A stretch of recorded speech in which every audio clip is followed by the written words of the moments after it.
ইচ্ছে থাকলে শুধু সফল নয়, সার্থক হতেই পারেন।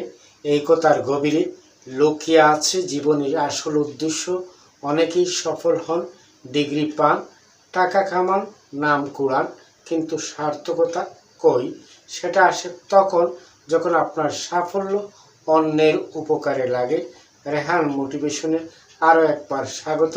শুরু থেকে শেষ পর্যন্ত শুনতে থাকুন। ভালো কিছু পেতে যাচ্ছেন তাহলে শুরু করা যাক মূল বিষয়।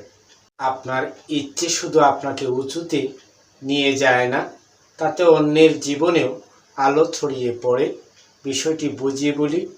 নাম্বার 1, ইচ্ছে মানেই চালিকা শক্তি। আপনার ইচ্ছেই প্রথম সিঁড়ি। চাইলে পথ তৈরি হয়।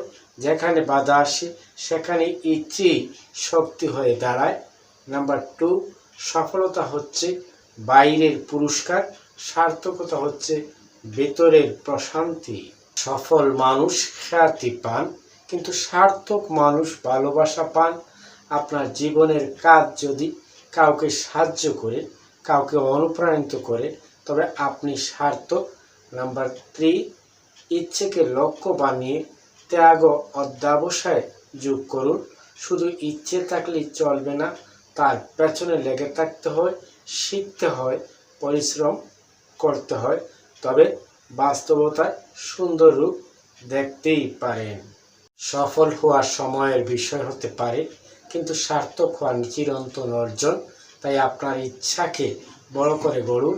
নিজের উন্নতির পাশাপাশি অন্যকে এগিয়ে নিতে শিখুন।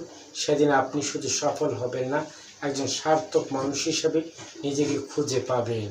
একজন শিক্ষক সারা জীবন হয়তো বড় চাকরি পাননি, কিন্তু তার হাতে গড়া ছাত্র যখন খ্যাতি আর সুনামধন্য হয়ে পেশাকর্ম জ্ঞানে মূল্যবান অধ্যায় গড়ে তোলে, সেই শিক্ষক শুধু সফল নন, সার্থক। এটি সুন্দর একটি উদাহরণ, তাই না? শুরু থেকে শেষ পর্যন্ত সাথে থেকে শুনছিলেন, এজন্য অসংখ্য ধন্যবাদ। আবার দেখা হবে, কথা হবে নতুন কোনো বিষয়ে।